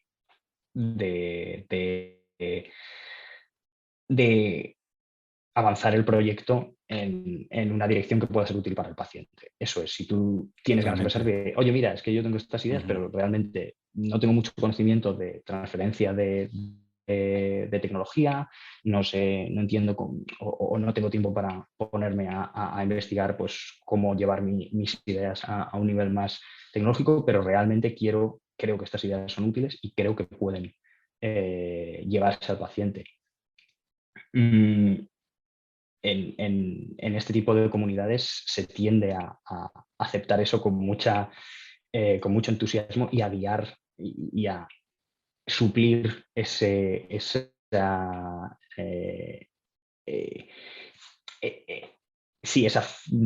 falta de conocimiento en temas más comerciales que los científicos normalmente tenemos. Me incluyo porque estoy aprendiendo, pero obviamente todavía me queda mucho y no sé en lo que me quiero especializar, quiero seguir haciendo ciencia. Claro. Pues muy bien, muy interesante. Estéfano, yo te seguiría preguntando más cosas, pero yo creo que ya está bien, que le estamos robando aquí horas a la investigación, al sueño, a todo, a todo, ¿no? Sí.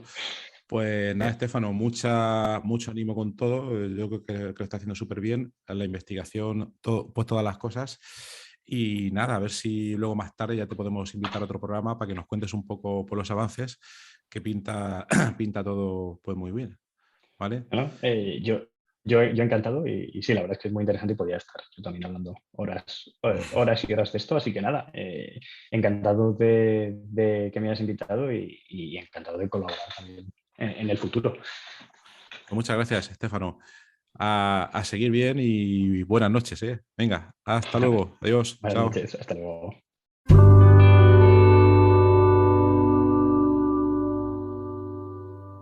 Muchísimas gracias por haber escuchado hoy este episodio del podcast Investigando la Investigación, y también sobre todo gracias por haber llegado hasta aquí, porque esto es ya el final del episodio del podcast. Si ya conoces el podcast y me conoces a mí, pues esta parte ya te la puedes saltar, pero si acabas de llegar al podcast y quieres saber un poco más sobre él, te recomiendo que te quedes solo un momento. En primer lugar, te voy a comentar quién soy y a qué me dedico. Mi nombre es Horacio Emilio Pérez Sánchez, a veces lo abrevio como Horacio Pérez, y soy de formación químico computacional. Actualmente estoy contratado en la Universidad Católica de Murcia, UCAM, donde me dedico a tareas de investigación. Soy actualmente el investigador principal del grupo de investigación en bioinformática estructural y computación de altas prestaciones, donde nos dedicamos a desarrollar métodos avanzados de descubrimiento de fármacos, a implementarlos en supercomputadores debido a la gran cantidad de cálculos que estos tienen que realizar, y además proporcionamos acceso a dichos métodos a través de servidores web o a través de otro tipo de herramientas bioinformáticas. Al mismo tiempo, aplicamos dichos métodos a problemas relevantes dentro del descubrimiento de nuevos fármacos, y los compuestos que descubrimos los patentamos y los licenciamos a diversas empresas. También soy docente en diversos grados en la UCAM, como puede ser el grado en farmacia, el grado en ingeniería informática y el grado en medicina. También trabajo por cuenta propia como autónomo, y ahí tengo 3 líneas principales de actuación. Una de ellas consiste en la asistencia o mentoría en temas de investigación académica e industrial, donde te ayudo a responder a las siguientes preguntas. 1. ¿Cómo conseguir que tus artículos científicos sean aceptados en revistas de alto impacto? 2. ¿Cómo conseguir que tus proyectos de investigación obtengan financiación en convocatorias competitivas nacionales e internacionales? 3. ¿Cómo gestionar eficientemente tus proyectos de investigación actuales para conseguir los objetivos propuestos? Y 4. ¿Cómo incrementar tu productividad como investigador y disminuir tu estrés? También ofrezco servicios de asistencia en bioinformática estructural respondiendo a las siguientes preguntas. 1. ¿Cómo descubrir compuestos bioactivos en diversos contextos, tanto farmacológicos, nutracéuticos o agrícolas, etc.? 2. ¿Cómo proponer y validar modelos moleculares para sistemas biológicos? 3. ¿Cómo acelerar drásticamente la ejecución de cálculos complejos y costosos? Y 4. ¿Cómo permitir que usuarios con conocimientos informáticos mínimos puedan acceder y sacar rendimiento fácilmente a herramientas científicas complejas? Y por último, también me dedico al desarrollo de diversas herramientas de software para temas de productividad, los cuales iré informando durante los diversos episodios de este podcast. En cuanto al podcast, como podéis hacer quizás una idea si habéis llegado hasta aquí y habéis escuchado alguno de los episodios, mi intención e interés es divulgar la investigación que se hace en muy diferentes contextos, tanto a nivel académico como a nivel industrial, porque el tema de divulgación académica e industrial pienso que no se le da la suficiente importancia, y también el trabajo que realizan investigadores autónomos y diversos colectivos.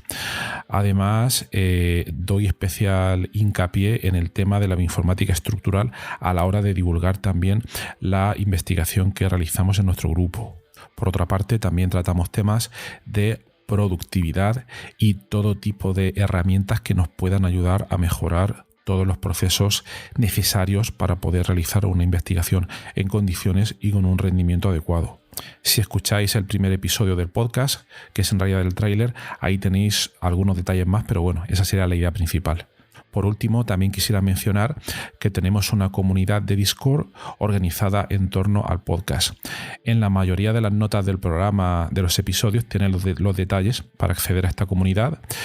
Y es muy interesante porque ahora mismo tenemos unos 100 y pico de usuarios, de oyentes, que se conectan a la comunidad de Discord, y de ahí surgen diferentes conversaciones.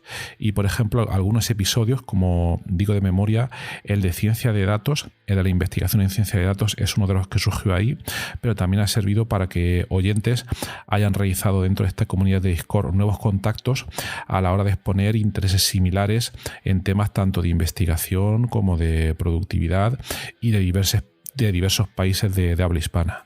También me gustaría decirte que si te ha gustado el podcast, te agradecería muchísimo si lo pudieras sugerir a amigos, contactos que pienses les pueda llegar a interesar, o compartir a través de múltiples plataformas, ya sean las redes sociales, mensajería, WhatsApp, Telegram, Discord, etcétera, emails o cualquier otro medio. Asimismo, también ayuda mucho si en las diferentes plataformas donde se puede escuchar el podcast, como Spotify, Apple Podcasts, iVoox, etcétera, nos puede dar ahí 4 estrellas, 5 estrellas, etcétera, lo que tú veas necesario.